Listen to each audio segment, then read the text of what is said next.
Welcome to The Point of View. This is your favorite current affairs show here on Channel 1 Television. On The Point of View, we pick the right guests, ask them relevant questions on issues that matter to you. And we have a big guest tonight because earlier today, one of President Mohammed's flagship programs was launched amid pomp and pageantry. The man who's spearheading that is joining us. He's the President's Special Advisor on 24-hour economy and accelerated export development. He was here 6-7 months ago to talk about that, and as a consequence of some of the things he said, he's here today. He blames us for the position. He hasn't paid the tithe yet with his salary. But we'll be talking to Guzitano when we come back. Send your thoughts and your questions. Stay with us.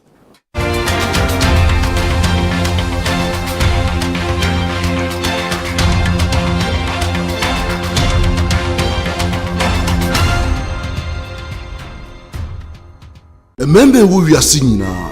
At risk of prostate enlargement. We a member or her 20 ebitiminya prostate cancer. 5 bitimi afamu nadia obefamu. Actually, this is not my fault. And to wada entina midi maniche Executive Prostate Center. Executive Prostate Center is a unique medical center where we harmonize in-depth traditional medicine with cutting-edge science and technology to cure, to treat, and to prevent diseases like prostate enlargement, prostate cancer. Executive Prostate Center. Madame home. Facilities no any professional medical care. Sisi a bibia clear system ni. Ye nro ne so de natural. Into we koso afama ye. Executive Prostate Center. My cured.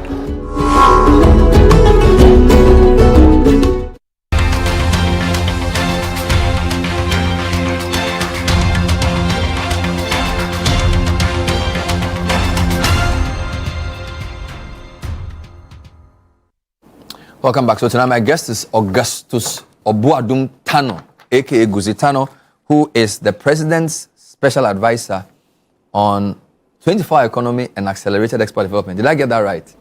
You got it right. You have the longest title in government. I'm not sure. I've checked. Yes. Okay. 24-hour economy. If you write it in words, Okay. 24-hour economy is very long. A few things have changed since you last came here. I think you were here in November, 20 days to election. Just before the election. So That's three observations. It was 20 days to elections. It's now 6 months into administration. Yeah. You were manifesto lead on jobs and employment. Now you are what I just said. And you had ideas. Now you have a little to show. What else has changed? Just talk to me through that process. 6 months into from the past and now. What else has changed? I think the most important thing is that we have managed as a team and as a government to lift what was basically a manifesto proposition to real life and develop the strategies that will allow us to achieve growth, stabilization with the macroeconomy, job creation, expanded output, increased productivity and competitiveness of the Ghanaian economy so that we can then begin to generate wealth to satisfy our people. One of the things that the manifesto doesn't talk about extensively is the need to restructure the economy in a way that it moves away from dependence to one of self-reliance.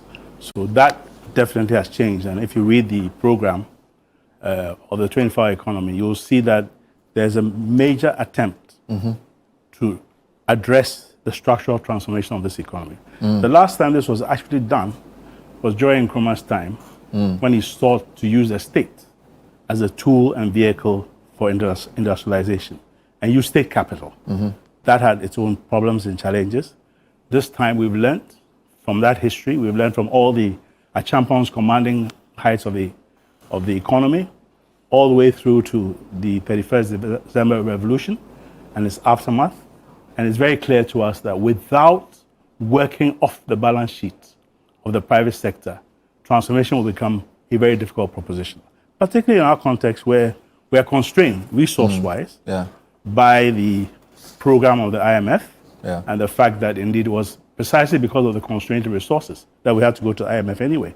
And the state's ability really to continue to spend at the levels that it was without generating the necessary returns is something that we have to move away from. So in designing the program, we basically look at the private sector as the main power, the main driver, And therefore, what do we have to do if we want to transform this economy in terms of pushing, providing an incentive regime, and providing basically the template and the terrain that allows for domestic private sector mobilization to invest in the economy and foreign direct investment to invest in the economy. Let's start with some first-time thoughts. When I asked you in November how confident you were this was going to win, you said you were reasonably confident.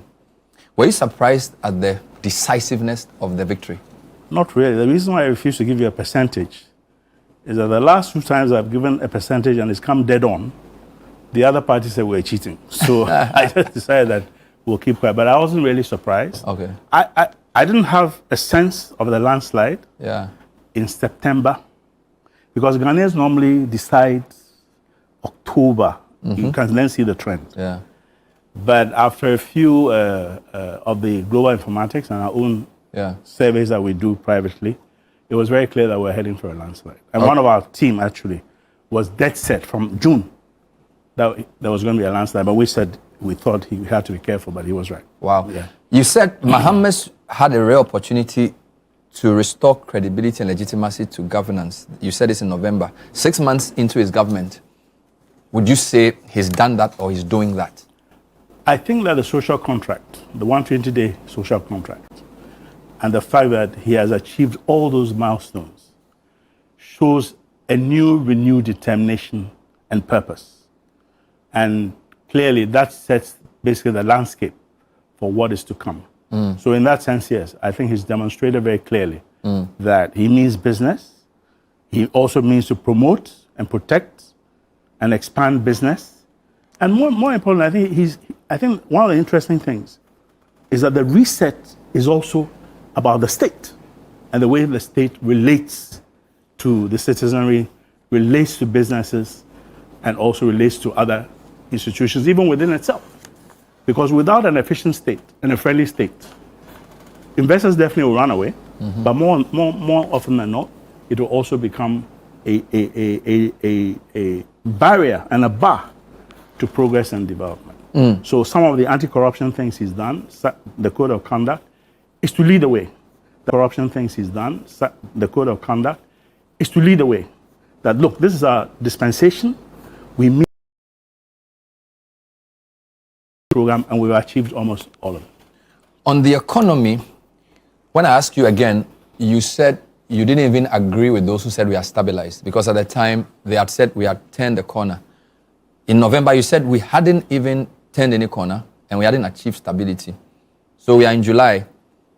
Between stability, recovery, growth, and transformation, where do you say we are? Where are we? We are midway. Let me explain. Yeah. So we have the exchange rate, which is probably one of the main causes of inflation because we import so much, right? That is basically stabilizing around 10.25. The president has announced that within a band of 10 to 12, which is a signal to the market that we will protect between that band of 10 to 12. And the important thing to look out for is that if that is the case, then of course a reduction in imported inflation will go down. 2, it is true that the converse of that is that you may not have export price competitiveness. But we did some simulations in the office, and basically we have an economist on staff, and basically looking at what they call power purchase parity, we begin to come really uncompetitive below 10. Okay. I think around 9.94. I mean, but there's the back of the envelope. Yes. So clearly, if we're in the band that has been suggested, and most importantly, if we're in the band and inflation drops, then costs of goods and services from Ghana entering the international market will also be more cheaply priced and therefore more competitive and will retain within the competitive band.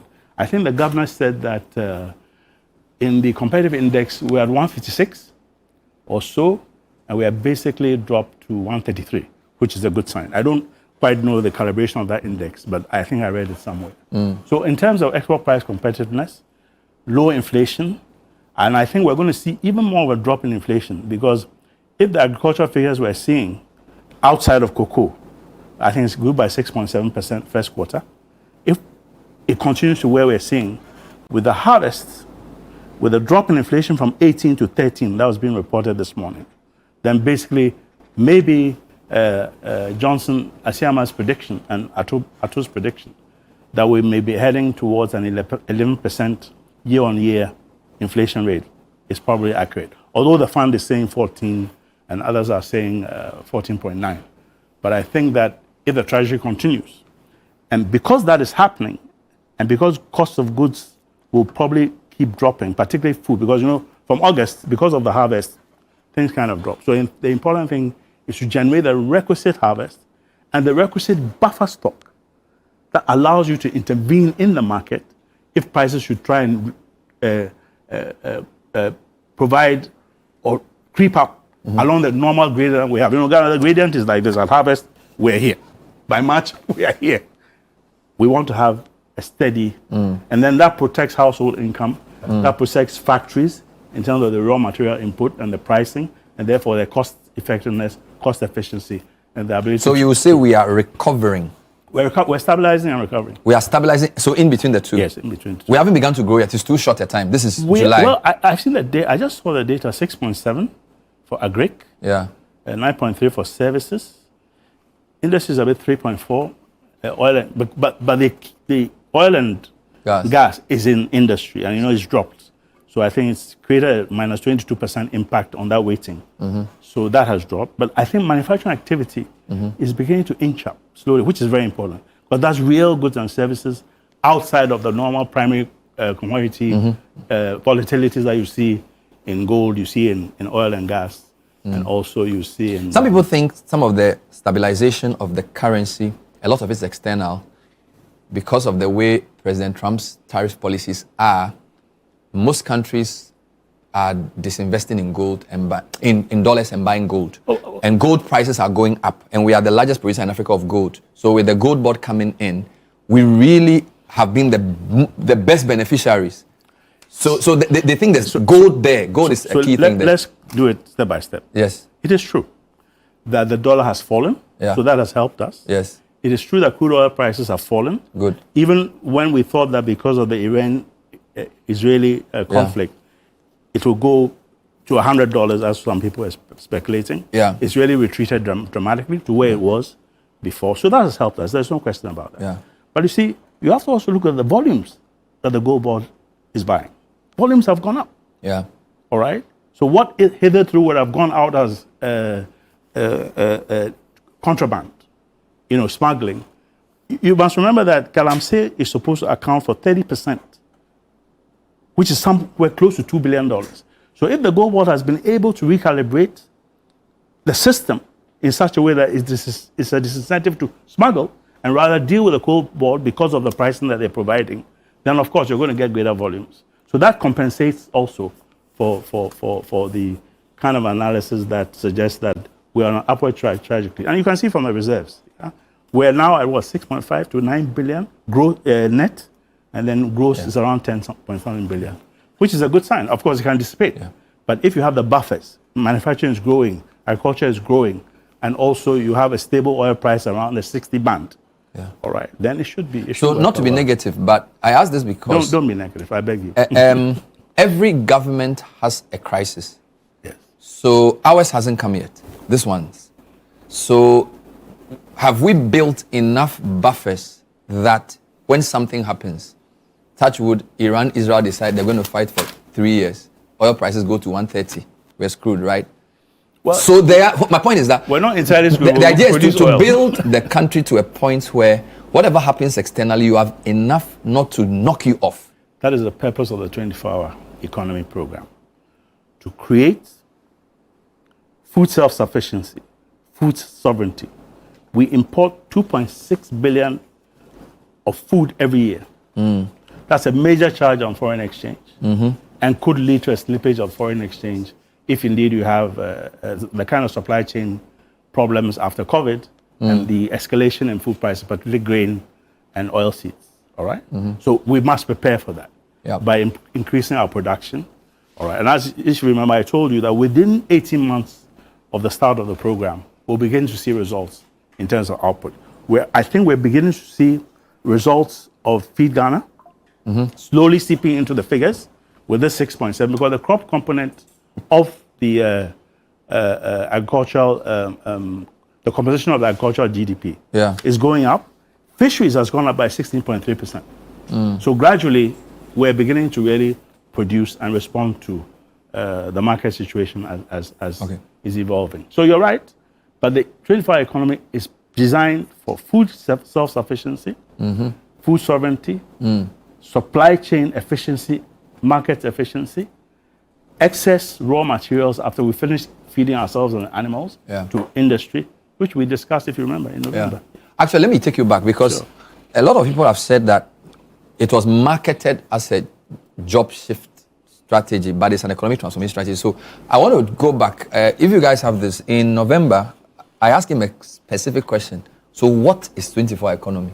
Let's see if he's deviating or is sticking to what he said. Let's hear him. But what is a 24-hour economy? And how does it address productivity? The 24-hour economy is harnessing your total productive resources in those areas where you can expand output quickly and achieve the requisite growth and expansion that is required to fuel the growth of the rest of the economy. It's about supply chain efficiency. It's about targeting the sectors that I've mentioned and making sure that those sectors are adequately invested in to generate the requisite output. For instance, if you take, I want to give you a very classic example. Food. Soybean. Soybean is supposed to be called the miracle crop, right? What does soybean do? When you grow soybean, you get oil from it, which is the basis for your vegetable oil industry. You get what they call the cake or the expeller, which is the basis for your poultry feed industry. You get milk from it, which is the basis for substituting for those of us who are lactose intolerant, dairy, and so on and so forth. And you also get a huge market for exporting non-GMO soybean. China imports almost 100 million tons of GMO soybean from the United States. Because the reality is that if you can harness and target these areas, you generate exports, you generate domestic supply of raw materials, and you generate jobs, and generate income, and generate tax. And that's what the 24-hour economy is about, targeting to those sectors that I've mentioned. So it seems to many people that you're the first person to actually describe it this way, because I think for sake of political communication, it was simplified to 3 shifts, 3 something. What baffles me is, did you know then that you'll be doing this job? Because I pressed you in that interview and you said you wanted to produce cassava and cocoyam for and employ people or something, that you were not interested in a government job. Produce cassava flour for export. Cassava. No, I had no idea about that. Okay. At all. So, but did you say this sort of spontaneously, or was there a document then explaining all of this? There was, the manifesto team was very vibrant and very active. So there was a lot of debates, a lot of discussions. And out of these discussions, we began to see that beyond the slogan, you had to do transformation as a purposive input in policy and in restructuring the economy. So we looked at the various things I talked about. What is the import bill? Which are the components of the import bill that we can produce competitively in terms of food?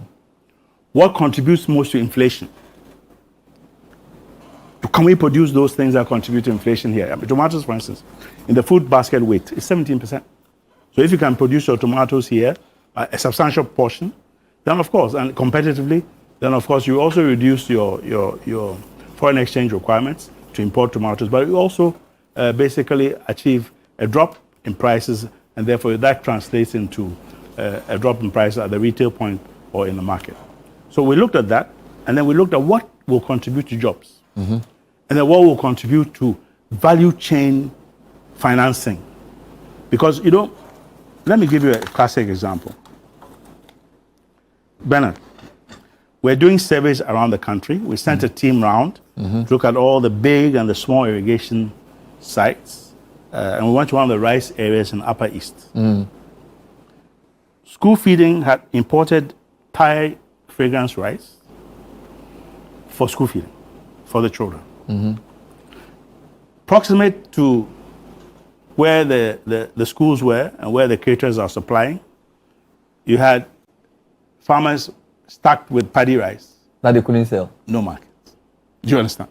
Wow. So if you're going to do the value chain, then basically you start with the production, you start with the offtake, you start with the processing, you start with the retail, wholesale, and you along that chain, you make sure there's offtake.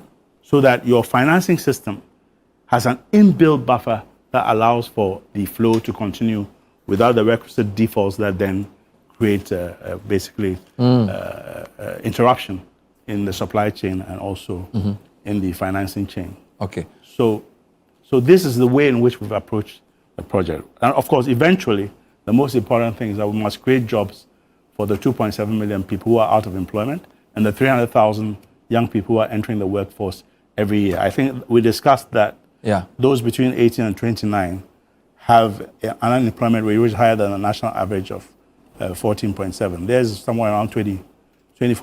I think it's probably easing now, but at that time, that was what it was. So my problem is that, okay, it's not really a problem, my worry, that this is an economic transformation plan, but the people implementing it don't seem to be at the center. Because when you go to 7-year development plan, Nkrumah owned it. This was what was driving everything. I'm not saying you are in the periphery, but let me give you an example. I was at National Economic Forum. We had 7 ministers. I was moderating. You were not there on that panel. Of course, they were talking about National Economic Plan. What you are trying to do touches every ministry. Yet, the way the government is designed, at best, you are one of 3 pillars. If I look at the presidential advisors, you are one of 3 or 4, right? So you are not at the center. So ab initio, there's a problem, isn't there? Well, I think the president made it very clear. There's a central program of government and the flagship program of government. He said that. Part of the reason why you saw us absent is that this is the nature of my team, that we don't like to talk unless we have a program. Okay. So we're developing what the president said from slogan to strategy, talking to so many people, particularly industry and private sector, because they're the main drivers of this, and calibrating very carefully what will work, how it will be financed, what will be the main priority projects, agroecological parks along the lake, what will be the logistic hub, so that we can have a competitive, changed environment, strong output of both agri and industrial goods, including machinery and technology, by the way, and also a strong export drive and food self-sufficiency. Until we had that ready, there was no point in getting up and making all kinds of noises until you were very clear what you wanted to do. Because don't forget that this is a transformation program. And therefore, whatever you do, you must be very clear what the outcomes are and what are the inputs that is going to make you achieve those outcomes. And what are the institutions that are going to make you achieve those outcomes. And today, we demonstrated that through all the videos that all the ministers were on board. Different programs converge, achieve synergy, achieve,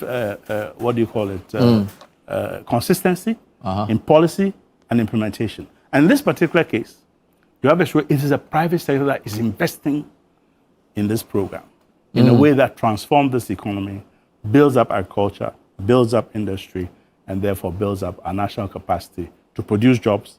So you do not see, how shall I say, the budget was read in March, the dialogue happened in March, things seem to have been started. You're saying your absence from there notwithstanding, you are still at the center of government's economic transformation. If you listen to everybody who said, they all said, our plans for the 24-hour economy are ABCD. Everybody said that. If you read the budget on the big push, it says, this is the push to evolve and develop the infrastructure component of the 24-hour economy. It's in the budget. You can read it. All right? The fact that we were not there doesn't mean that the rest of the government basically hasn't picked it up. And the important thing also is that, the important thing really, and Ben, it's important to understand this. We have spoken so long about the private sector being the engine for development. The private sector, but if you go through the ecosystem, there's so many impediments to the private sector's growth, from unpredictable incentive regimes, energy problems, water problems. So the important thing was to get to grapple with these problems and decide how do we overcome these. And you can only do that by talking to the private sector and developing the program that we have basically presented to the people of Ghana today and intend to implement. We'll take a break. This is the point of view. Tonight we're talking to Guzitano, who is the President's advisor on 24-hour economy and accelerated export development. Earlier today, the strategy was launched. From slogan to strategy. We're grilling him on how this is going to really transform the economy. Stay with us.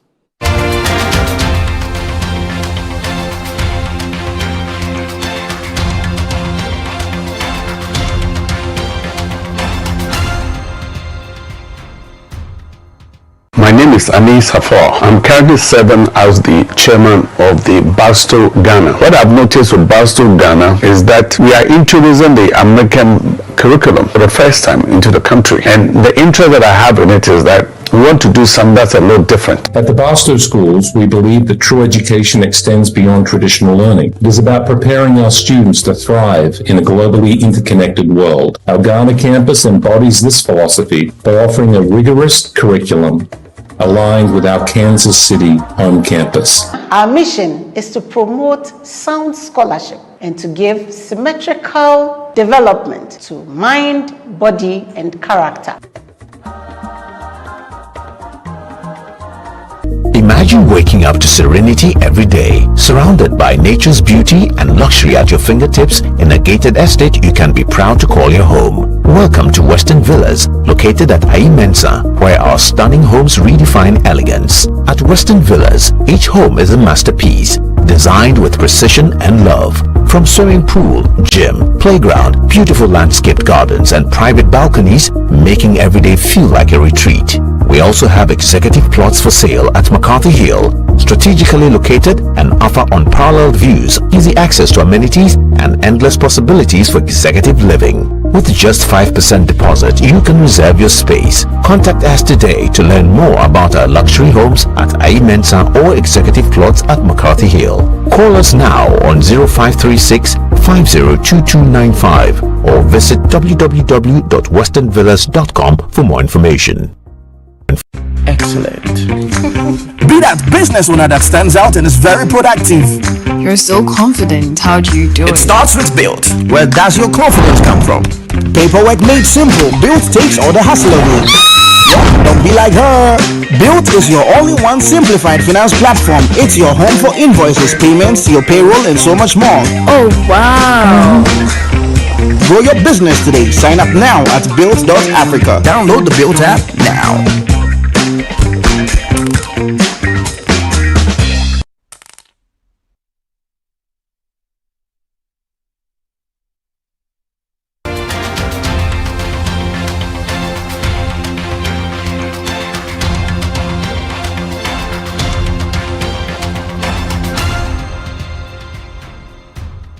Welcome back. So tonight we're trying to grasp the 24-hour economy, I don't call it strategy or program and projects. So the way I calibrated this is transformation strategy. Transformation strategy. So I figured there are a number of pillars, some principles, many programs, and many more projects. Is that how to look at it? There's three anchors. Three anchors. Production transformation based on modernization of agriculture. That's one anchor or pillar. One anchor. All right. Two, supply chain and markets efficiency. Okay. I think we discussed before that at farm gate, don't forget that we're competing at two levels. We're competing with imports and we're also competing with the global community when we export. So we need to improve and make our supply chains more efficient. Good. You can't have a situation where you produce yam and 70% of it gets rotten because you don't have the tools to preserve it from farm gate to the export point of transfer or to Ababloshi. So you need to resolve that, okay? So supply chain is the second? Yes, because if you look at the global average, the logistical cost component of products at markets is 15%. In Ghana, 60%. So it really, after farm gate, you're uncompetitive. Yeah. So we need to resolve that. Okay. And then human capital development. The world is moving to a digital economy. Okay. And we want our people to be basically digitally fluent, able to work with digital technology, invest in digital technology, and also mindset. Change the mindset so people become ethically motivated. Okay. And also motivated by the work process that. So does that mean that these 8 programs flow from the 3 pillars you've mentioned? Precisely, because Grow Ghana is Grow 24 is the agricultural component of creating the requisite environment. Which is a production transformation? Yes. Okay. To produce more in the value chains we've chosen. Oil seeds, cereals, tubers, and so on and so on, which are both industrial crops and also food crops. All right? So that links into Make Ghana, agro-processing, textiles and garments, pharmaceuticals, machinery and technology, which is related to Grow Ghana and also related to some of the measurements that we've made in deciding which components. And within the textiles and garment program, for instance, we are developing industrial parks around that, industrial parks around pharmaceuticals and so on. With the Grow, we're developing agroecological parks along the lake, because what do you need to grow and to create a strong agricultural base? You need water for irrigation. You need land to grow the items. You need connectivity, because now data is everything. All right? You need transport and logistics. Yeah. The lake is 1/8 the price and cost of road. Its carbon emission footprint is much lower than road. It goes north, it goes south, it goes east, it goes west. You can distribute through to Kumasi, to the central part of Ghana. You can distribute to the south and connect to the port through Impakadan. And also you can move all the way up to Yape, so that the Burkina people come and collect their things on inland port at Yape and move it or Mbupe all the way to. Guys, can you show me the 8 programs? Since it's displaying, I just want to show me the 8 programs if you have it. Because you're already telling me that Grow 24 and Make 24 are under the production transformation. Yes. So which else is Build and which Build, you know, we have a potential for developing local raw materials. You know, in Philippines and Vietnam and so on, China, they use, as part of the structural component of building, they use bamboo. All right? They use different types of composites to support cement in building and making it cheaper and achieve better ventilation and structural integrity. So Build is part of that, and we're working with BRI and the industry. Before you get there, so Grow, you mentioned the specific products. Under Make, do you have specific products? Pharmaceuticals. Yes. Textiles and garments. Okay. All right. Machinery and technology. All right. Food and beverages are the main anchors. Those are the 4 things you want to... And they're all interconnected. So this is under manufacturing industrialization. Yes. And then medicinal plants. Still under Make. Yes, because you have a $260 billion medicinal plant and food supplements. Have you seen the lady who has developed, using a Ghanaian herb, a potential cure using nanotechnology? She's a Ghanaian, for epilepsy. Is it? Which have global consequences for everybody. I'll send it to you. All right? There are people making hundreds of millions of dollars on the African continent using capital O2, importing capital O2. Professor Duncan, who produces cast, it's a huge market. So we need to develop that. And of course, we have the pharmacopoeia and we have the institute in Ekropong. So that's under Make. Make. And then Build is what? The infrastructure component. You know that under the program, GIF is the infrastructure partner. Yeah. And we need to produce bulk infrastructure to build our agroecological parks and the industrial parks. Roads, irrigation systems, energy systems, and so on. Yeah. So that is part of Build. But we're going beyond just the building. It's what materials you use for the building. So in relation to Build, we're looking at local raw materials, bamboo and so, which is being used, but not in a rational, standardized way. We need to do that. All right? You need to basically invite, as part of your Make a Build, because we're going to... So would that involve things like reducing dependence on imported clinker, so you can have alternative building materials which are cheaper? Yes. Have you seen some of the things coming out of Burkina? The school systems, using rammed earth, clay, and so on and so forth. We need to do some of that. The biggest constraint with that is the production cycle is too slow. So you need to automate it and make sure that... So that's under Build? It's under Build, all right? What is Show 24 doing here? Well, you know, when you go to England, do you eat Chinese food? Everybody does. You do? Most people do. You eat Chinese food here? Here too, everybody does, of Indian course. food? I'm not good with Indian food curry because of the spices. Okay. So we want our culture to be part of all this, translated through what we're doing to show who we are.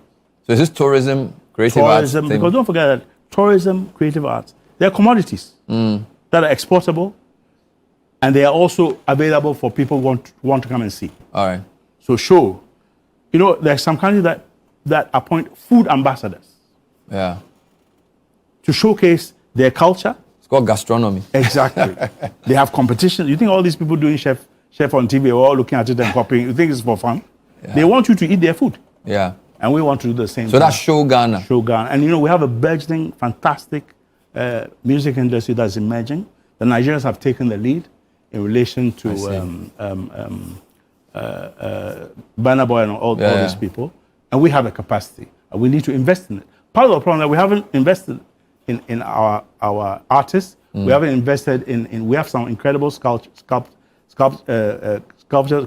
who do incredible support. I think it's called Mahama or something like Ibrahim that. Mahama. Exactly. It's in Tamale. So you need to let people know that we have a civilization, and that civilization has these representations. So you're not just reclaiming production, you're reclaiming culture. Exactly. Interesting. What is Connect 24? Supply chain, what I just described. Okay. So along the Volta, you can move about 4 million tons every year. All right? But we start slowly, 500,000 up and down. It's cheaper. You can carry, instead of carrying 30 tons on a 45 feet articulator, you can carry 700 tons in one go. So you achieve economies of scale, you achieve lower costs per unit. This is using inland water transport. Inland water transport. When I saw Connect 24, I thought you were referring to internet connectivity. Well, that's part of it. Is it? Because without connectivity, how do you upload your data? How do you send data to the market? How do you gather your data? So connectivity is very much part of it. But the physical side is the inland water transport system that we've structured in such a way that GIF will create an SPV, achieve concessions, a concession agreement with VRA, which is in charge of the lake, and make sure that that concession agreement is done in such a way that the SPVs also become commercial through viability gap support from government as a one-off, and then you get investors to invest. There's so many people who want to do the lake. I'm sure you know that. So you deal with the lake transport, you upgrade the ports, you upgrade the route systems, you make sure that the navigation charts are in order, and basically you have a vibrant inland waterway. So you're saying that Can I just finish? Just let me understand. If I'm exporting or transporting stuff to Burkina Faso, before your program, I would have driven in an articulated truck, possibly to Kumasi. Yes. Your point is that it will get to the Volta Lake.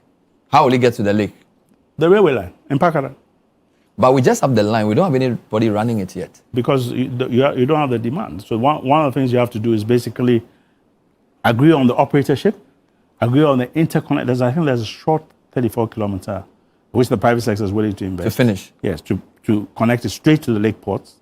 I understand one of the companies also wants to build a port at near, I think, Eskuma on the Volta. So you have that. So that gives you your throughput to the port. It also gives you your throughput from the port to the north, to all the... so rail to Mpakadan to Asikuma, water to Tamale, yes, and or Buipe or wherever, yes, and then to road to Burkina. But one day, if you're very successful, you can channel the Volta all the way to Burkina. We haven't spoken about money yet. So because of time, you've explained at least 5. There it is. Yes. So you keep saying private sector. Yes. But you also mentioned GIF. So just explain the difference between what government money would do and what private money would do. So let me explain. Yeah. GIF has to provide irrigation, energy, using solar as base load, biogas, and the grid itself. So you have a 3-component energy mix. All right? That's one of the SPVs. To provide bulk infrastructure. Infrastructure by itself is not necessarily commercially profitable. But if you have a viability gap supported from government, a one-time off, then GIF can then provide that gap that makes the projects commercially viable, and therefore can invite private sector people who would then benefit from the economic rent arising from providing this infrastructure. Don't forget, if you do irrigation, people pay for the water use. So you must calibrate a water use system that makes it possible to achieve the requisite returns within a framework of fair pricing, and also ensuring that the products that are going to be used, who are going to use water, are basically also competitive at the end of the day. You have energy systems. We're doing captive power. So, Bernard, if you're an investor, you can come and say, look, you're doing an Abledu, agroecological zone. You need 5 megawatts of power. I want to establish a 5 megawatt solar plant, microgrid system, and supply you, and I'll charge you X amount of cents per kilowatt hour. In our regime and analysis, it's possible to do that kind of work. We're using solar and biogas and the grid together at 5 cents per kilowatt hour to 7 cents per kilowatt on average, which is dramatically lower than what the electricity company is providing right now. I think they're somewhere around 15, 16 cents per. Because don't forget, power and energy cost is a major cost component that has driven people away. So you've explained that, but the cost of money. So I kind of get what you say. So you need viability gap funding to finance the SPVs for the infrastructure. All right? And also do it in such a way that private sector, there are people who invest in infrastructure as a business. So they can enter and join GIF and then but the private sector money, we know that the way our interest rates are structured, it's not really, the private sector money, we know that the way our interest rates are structured, it's not only facilitate cost of funds that they can use to do what you're doing. So how are you going to get private sector interested to provide money at the cost that is low enough to do what you're saying? Okay, so the Fund 24 program is basically related to 2 things: infrastructure, which I've described, and then enterprise financing. The target for enterprise financing is between 7 and 12%. Interest rate? Yes. How do we achieve this? Some of the support from DFIs is coming in US dollars for SME on lending. So we are working with the Bank of Ghana to hedge that.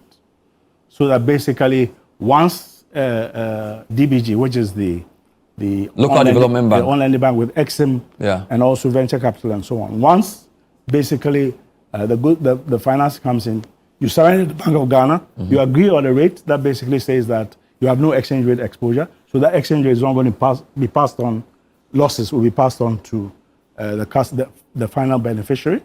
Also, you are designed in such a way that the monies that you get are basically concessional. So that you can then pass it on to enterprise level at that 7 to 12 rate. But more importantly, that they are patient growth capital. So that if you're an industrialist, you can access and pay not in 1 year, not in 18 months, but in 8. Hold on right there. So there are a couple of things going on there. Sure. Generally, Exim, DBG do not lend directly to the enterprise. They go through a commercial bank. Because I think the risk is that if they lend directly, there's this hazard where people feel it's government money, they won't pay. But the commercial banks usually pad it, right? So they sit in the middle between these development finance institutions and the end user. And I know a lot of companies that complain that DBG wants to give me this as 6-7%. I end up paying 17% because the bank says I do the intermediation and they just make money on the spreads. So until you change the law around how DBG or Exim can work, this is going to be very difficult. So part of the reason why the banks do that is their perception of risk. So part of the work with the Bank of Ghana is, one, to get the Bank of Ghana to agree on forbearance. So that if, for instance, we are doing this SME on lending, then some of the prudential requirements that relate to the value chains that we're financing and the SME will be basically retired temporarily. All right. The hedging will also affect how they can lend and what rates they can lend. And there's also a regulatory sandbox that basically says that, look, because it's a special program, because it's value chain oriented, because it's designed to create jobs, achieve growth, reduce imports, expand exports, there are some things that basically will treat, if I may use a very simple explanation, off balance sheets. So if you have NPLs, those NPLs will not be reflected 100% on your balance sheet. Do you understand? And also, some of the things that have militated against banks lending to customers, particularly collateral. I think I spoke to you before that there is no way that you're going to grow an economy at 36% and where everybody must provide physical collateral by way of house. How many people have a house? So So we designed the system in such a way that you have basically some forbearance also in relation to collateral requirements. So assignment of proceeds, LCs, hypothecation of stocks become alternative routes to collateralize a loan. But beyond that, if you look at the scheme, unfortunately we cannot show the picture. We've tried to create credit enhancements and credit backstops all the way to essentially even reinsuring and refinancing some of the credits that will come through. So at every point, you are basically covered. As a bank, as a borrower, even as a borrower, in terms of credit insurance support, So the system is integrated, it has integrity, and it's ultimately designed to attract investors if you decide to securitize those loans, your SME loans, and list it on the exchange. So it's a bit complicated, but it is designed clearly to achieve an integral whole where we change the paradigm of financing to long-term patient growth, low interest loans, less hard asset collateralization, and more, soft collateralization. We'll take a break. We have two more to touch on, Aspire and Go. There's also questions around, we've seen this before, right? Some will say, we've had development authorities and MPP. We've had other development attempts in the past. What makes this different? Stay with us.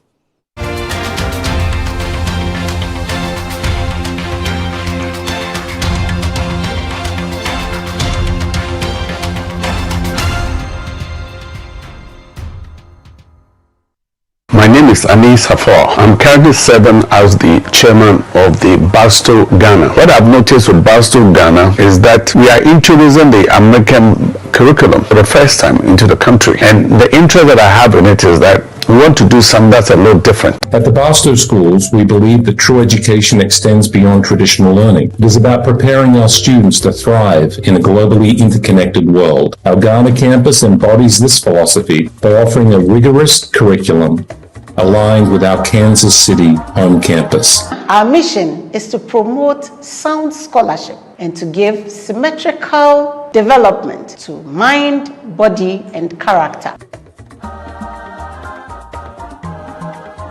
Remember who we are singing now. At risk of prostate enlargement. We remember oha 20 ebitimi prostate cancer. 5 bitimi afamu na dia obefamu. Actually, this is not my fault. And to wada, entina midi mani Executive Prostate Center. Executive Prostate Center is a unique medical center where we harmonize in-depth traditional medicine with cutting-edge science and technology to cure, to treat, and to prevent diseases like prostate enlargement, prostate cancer. Executive Prostate Center. Madame home facilities no any professional medical care. Sisi a bibia clear our system no. Ye nro ne so de natural. Into we koso afama ye. Executive Prostate Center. My cured.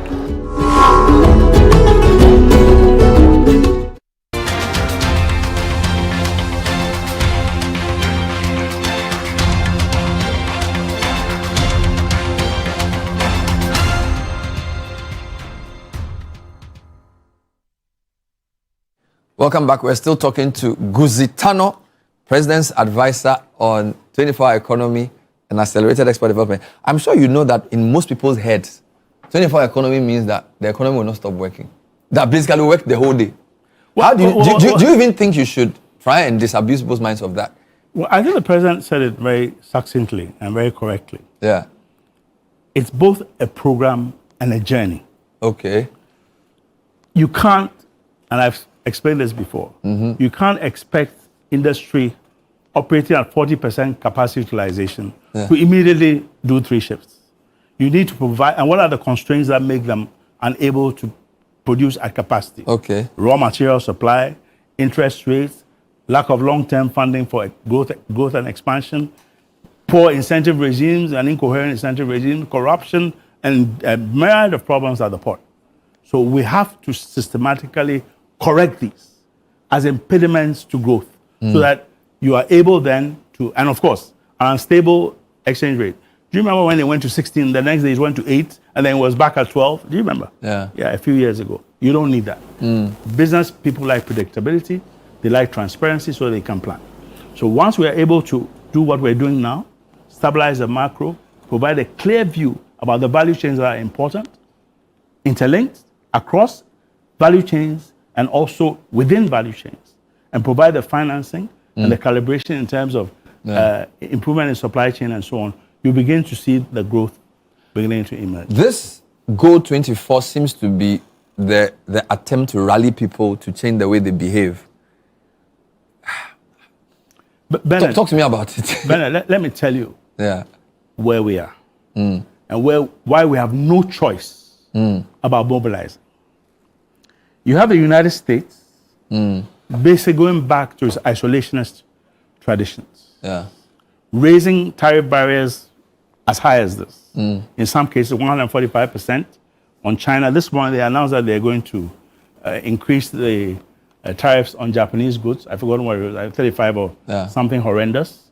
The UK, which is thought steel, is now about 65 or so. I've forgotten the figure. So it's an unpredictable situation. And then also what is happening there is that basically market access is going to be difficult. We're not even sure that AGOA will be renewed. Right. In that sense, you have to look at your immediate vicinity. ECOWAS after 4 to 5 million people, 1.4 billion people. So you prepare deliberately and make sure that your industries are well funded, they're in value chains that they can be competitive and also can export domestically and so on. So you generate the requisite surpluses that allow for reinvestment in infrastructure and also reinvestment in people in terms of upskilling them through digital education, TVET, and so on. So it's a holistic program, integrated and basically designed. Aren't you trying to do too much? Why is it too much? Eight programs is big. What is too much?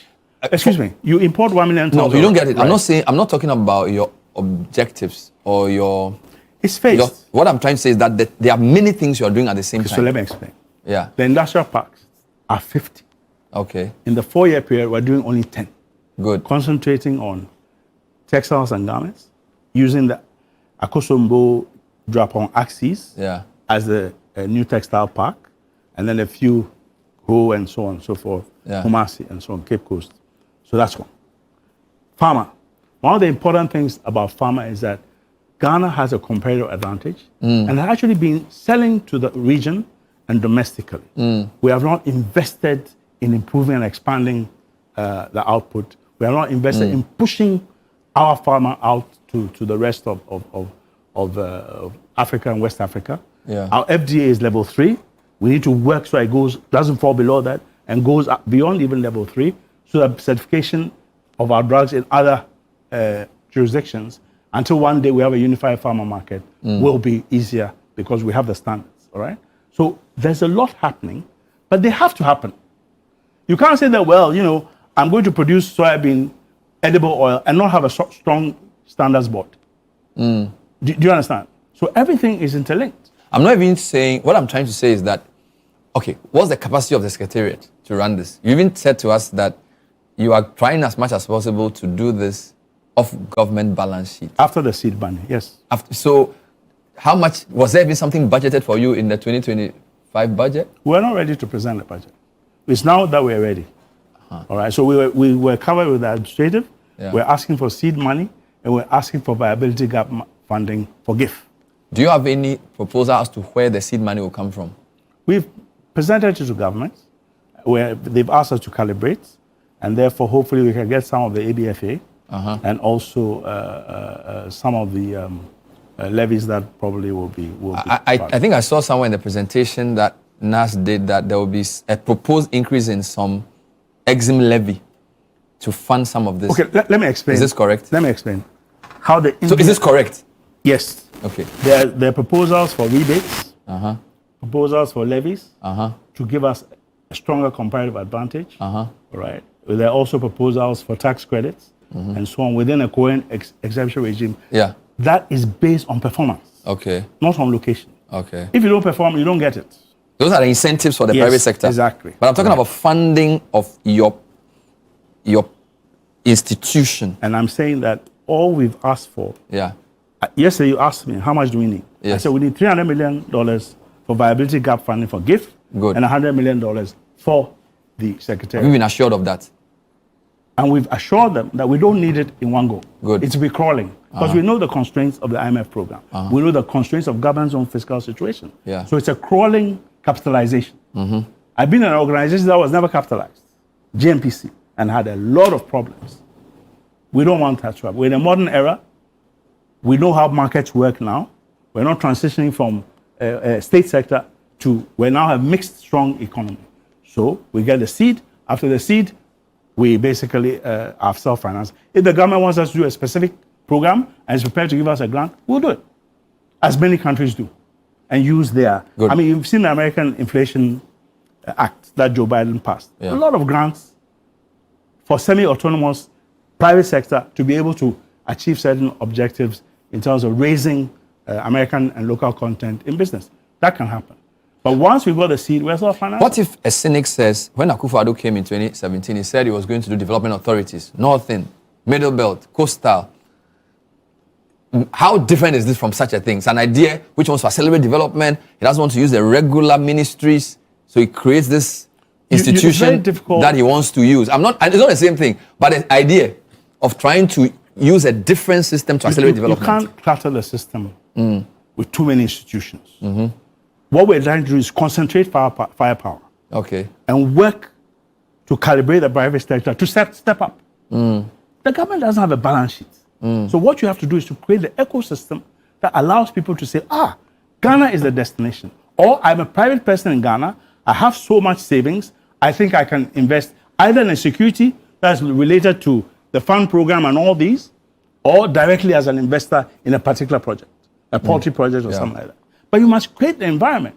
You must create a clear incentive regime. You must create the infrastructure. When you talk to private sector, say, look, give me land, give me water, give me, connectivity, and give me energy, and I will invest. And we're getting the calls. It's not like we're sitting down. So private sector is telling you they are going to do this? Precisely. The program was mostly written by the private sector. Is it? By FAGE, by AGI, by GUTA. You know, GUTA, quite a substantial group of them want to go into manufacturing. So they want to backward integrate. And I've been telling AGI people that the best people who can manufacture, who can sell your manufacturers, are the GUTA people that we're criticizing. They know how to trade. I think pharmaceutical shows us this. Precisely. It starts as they importers know how and to then trade. So we work with them. We mentor them. That we're producing this, we're competitive. So they're all there today? Yes, they were all GUTA, there. FAGE, AGI. Exactly. All of them were there. And we've spoken to them at length. So we're creating an integrated approach to our development. The last question is, I asked you earlier Monday. So we're different from... You answered it, but I feel I need something, because we're in a political economy. Precisely. What will we see in a year's time? Today is July 2. In a year's time, we'll have raised quite a bit of the funding, because we're doing the concept papers now. We're going to be, I don't want to say, but we're going to be signing MOUs with the various development financing institutions.